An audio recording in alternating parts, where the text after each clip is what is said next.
शैतान बाज लोगों के जहनों में ये वसवसा डालता है कि मैं तो दीन के करीब हो रहा हूं, अल्लाह के करीब हो रहा हूं, और मुझ पर आजमाइशें क्यों आ रही हैं। सुनो सुभान अल्लाह, अल्लाह के हबीब अलैहिस्सलातु वस्सलाम की क्या शान है। आला हजरत ऐसे ही नहीं कहते कि मैं निसार तेरे कलाम पर मिली यूं तो किसको ज़बान नहीं, वो सुखन है जिसमें सुखन ना हो, वो बयां है जिसका बयां नहीं। मेरे आका ने कमोबेश 1450 साल पहले ये मसला सॉल्व कर दिया। हजरत सैयदना साद बिन अबू वक्कास रदियल्लाहु तआला फरमाते हैं कि मैंने अर्ज की, या रसूल अल्लाह सल्लल्लाहु तआला अलैहि वसल्लम, सबसे ज्यादा मुसीबतें किन लोगों पर आई। गली मुका दी ना, पंजाबी में कहते हैं ना, गाली बात ही खत्म कर दी। हुजूर ये बताएं सबसे ज्यादा मुसीबतें किन लोगों पर आई। प्यारे आका ने फरमाया अंबिया पर।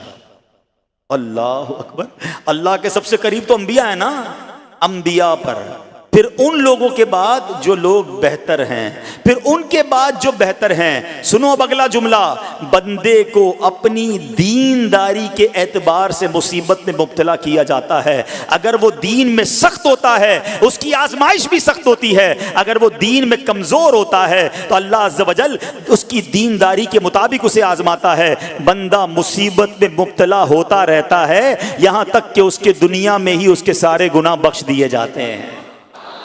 गोया अल्लाह की ये रहमत है कि बंदा बड़ा नेक हो रहा है, रब चाहता है कि इस बंदे पर आजमाइश भेजूं, मेरा नेक बंदा सब्र करे, इसके गुनाह माफ हो जाएं और मेरे पास आए तो उसको जन्नत में दाखिल कर दूं। अल्लाह अकबर। ऐ प्यारे इस्लामी भाइयों, याद रखना, अब जो मैंने एक सवाल कायम किया था ना कि यार मैं तो दीन के करीब, मैं तो अल्लाह के करीब होने की कोशिश कर रहा हूं और एक के बाद एक आजमाइश आ रही है, ये क्या है। अब एक और हदीस सुन लो, सुभान अल्लाह। हजरत सैयदना अनस रदियल्लाहु तआला अन्हु से रिवायत है, सरकारे वाला तबार, हम बेकसों के मददगार, शफीए रोजे शुमार, दो आलम के मालिक व मुख्तार सल्लल्लाहु तआला अलैहि वसल्लम ने फरमाया, जब अल्लाह अज़्ज़ व जल किसी बंदे से मोहब्बत फरमाता है, सुनना जरा गौर से, अल्लाह अज़्ज़ व जल जब अपने किसी बंदे से मोहब्बत फरमाता है या उसे अपना दोस्त बनाने का इरादा फरमाता है तो उस पर आजमाइशों की बारिश फरमा देता है। अल्लाह करीम उस पर मोहब्बत भी फरमा रहा है और आजमाइशें भी भेज रहा है। दोस्त पर आजमाइशें कौन भेजता है? दोस्त को तो राहतें डाली जाती हैं। हाय हाय, अब यही तो इम्तिहान है, यही तो चेक है। सुनो, नबी पाक फरमाते हैं जब अल्लाह उस पर आजमाइश भेजता है ना, वो बंदा अपने रब को पुकारता है, ऐ मेरे रब अज़्ज़ व जल।